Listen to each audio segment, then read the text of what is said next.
নমস্কার। এবার ঘন্টায় 120 কিলোমিটার প্রবল গতির বেগ নিয়ে বাংলার দিকে ধেয়ে আসছে ভয়ঙ্কর ঘূর্ণিঝড় রিমাল। আবহাওয়া দপ্তরের পূর্বাভাস অনুযায়ী মে মাসের 22 তারিখ থেকে 24 তারিখের মধ্যে উড়িষ্যা, পশ্চিমবঙ্গ, বাংলাদেশের উপকূলে আছড়ে পড়বে এই ঘূর্ণিঝড়। ঘূর্ণিঝড়ের ফলে তছনছ হয়ে যেতে পারে উপকূলবর্তী বিস্তীর্ণ এলাকা। প্রবল বৃষ্টির ফলে বন্যার পরিস্থিতি তৈরি হতে পারে। সেই কারণে উপকূলবর্তী জেলাগুলিতে সতর্কতা জারি করা হয়েছে।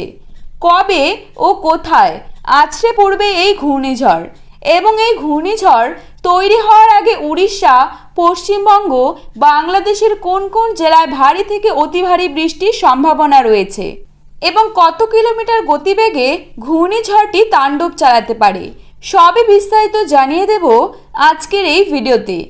অবশ্যই ভিডিওটি শেষ পর্যন্ত দেখবেন।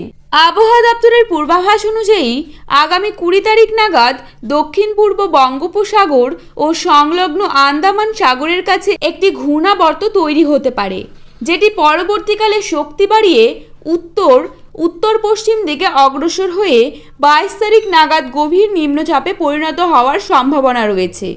আগামী 24 তারিখ নাগাদ গভীর নিম্নচাপটি ঘূর্ণিঝড় রিমালে পরিণত হয়ে উড়িষ্যার উপকূলে আছড়ে পড়ার সম্ভাবনা রয়েছে। তবে ঘূর্ণিঝড়টি পরবর্তীকালে দিক পরিবর্তন করে পশ্চিমবঙ্গের দীঘা, মন্দারমণি ও সুন্দরবন থেকে শুরু করে বাংলাদেশের কক্সবাজার উপকূল বরাবর আছড়ে পড়তে পারে। ঘূর্ণিঝড়ের ফলে বাংলার উপকূলের জেলাগুলিতে ভারী থেকে অতি ভারী বৃষ্টির পাশাপাশি ঘন্টায় 120 থেকে 130 কিলোমিটার গতিবেগে ঝোড়ো হাওয়া বইতে পারে। ঘূর্ণিঝড়ের তাণ্ডবে তছনছ হয়ে যেতে পারে উড়িষ্যা, পশ্চিমবঙ্গ, বাংলাদেশের উপকূলবর্তী বিস্তীর্ণ এলাকা। সমুদ্র উত্তাল হয়ে উঠতে পারে। সেই আশঙ্কায় পর্যটকদের মন্দারমণির সমুদ্র সৈকতে না যাওয়ার পাশাপাশি মৎস্যজীবীদের গভীর সমুদ্রে মাছ ধরতে না যাবার নির্দেশ দেওয়া হয়েছে। হাওয়া অফিসের মতে সাধারণত বাংলায় মে মাসে ঘূর্ণিঝড় ধেয়ে আসে বেশি মাত্রায়। এই মে মাসে আরব সাগর থেকে বঙ্গোপসাগরে বেশি ঘূর্ণিঝড় তৈরি হবে এবং যে ঝড়গুলি তৈরি হবে সেগুলি বেশিরভাগ মায়ানমার থেকে বাংলাদেশ হয়ে ভারতের বাংলা, উড়িষ্যার উপকূল বরাবর আছড়ে পড়তে পারে। এই ঘূর্ণিঝড়গুলি বারদিয়া উপকূলে ভয়ঙ্কর আঘাত হানতে পারে।